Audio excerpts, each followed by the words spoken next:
แล้วเข้าไปหาแล้วก็ไปถามแล้วก็ตอบว่าบ่แล้วเพราะว่าในใจเราบ่อยากคิดว่าสิอยากร้องเพลงนั้นสำหรับมื้อนั้นเนาะแล้วว่าบ่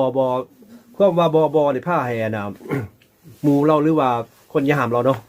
ว่าจังซั่นก็ได้เนาะ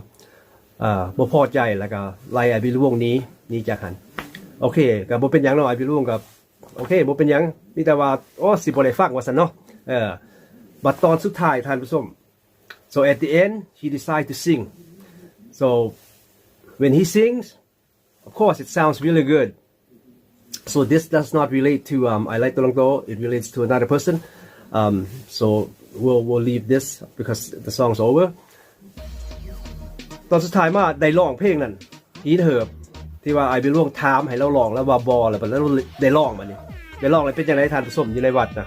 ได้ทิปบักหลายได้หลายกว่านักร้องผู้อื่นอีกมีการ